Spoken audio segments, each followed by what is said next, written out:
내막증 수술 후에 재발해서 갔던 병원에서 시험관 하고 오라고 해서 어느덧 보차수가 되었는데요. 반짝 검사, 유전자 검사, ERA까지 다 해본 것 같은데, 이런 경우 내막증이 원인일 수도 있을까요? 라고 하셨네요. 내막증을 제거해야 임신이 가능할지 의견을 듣고 싶어요. 라고 하셨어요. 내막증의 사이즈라든지 위치에 따라서 조금씩 다른데요. 사실은 저는 자궁 내막증 혹이 있는데 그걸 복강경으로 난소의 혹을 완전히 깨끗하게 제거한다.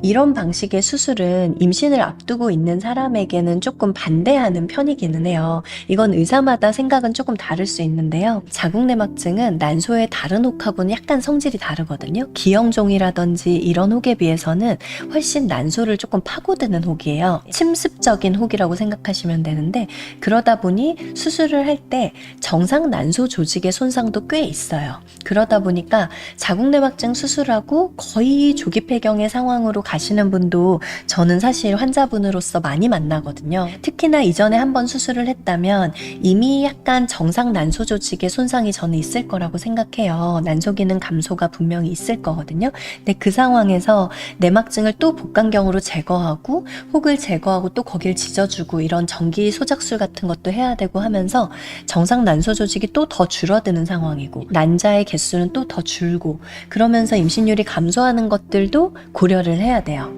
내막증 자체를 갖고 있음으로써 주변 난소 조직에 영향을 미치는 것도 한편 있는데, 수술을 하고 나서 영구적으로 난소가 기능이 떨어지는 것도 또 이 경중을 되게 잘 비교를 해야 되거든요. 지금 현재 AMH가 3.0, 4.0 이상이다 라고 하면 저는 내막증도 제거해 보는 거 나쁘지 않다고 생각하는데, 사실 지금도 1점 초반대다 혹은 0점대다 이런 정도 난소 기능 저하가 있는 상황이라면 한 번 더 수술한 후에는 임신율도 감소할 수 있기는 하지만 우리의 인생이 임신만을 하고 끝나는 상황이 아닌 거고, 폐경이 더 빨리 더 늦게 오는 것들에 따라서 사실 삶의 질 자체가 나의 건강 상태에 너무 큰 영향을 받기 때문에요. 폐경이 오는 시기는 조금이라도 늦은 게 무조건 좋아요. 그래서 일부러 그 시간을 늦추기 위해서 정말 얼마나 많은 노력들을 사실 다 하면서 살아가는데, 우리가 이제 이런 수술 한 번에 많이 떨어지니까 그게 조금 걱정이기는 해요. 그리고 여태까지도 좋은 배아가 충분히 나오셨는데 안 되고 있었다면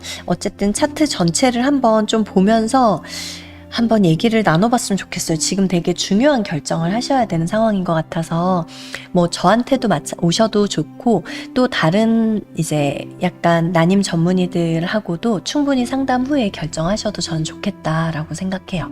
수술은 어쨌든 다시 돌이킬 수는 없는 게 수술이기 때문에 난자 채취하듯이 잠깐 수면으로 해서 흡입술을 한다거나 이런 것들은 사실 뭐 난소 기능에 영향을 주는 게 아니니까 뭐 쉬운 결정인데, 이런 수술들은 조금 고민을 그래도 해봐야 하지 않을까. 네.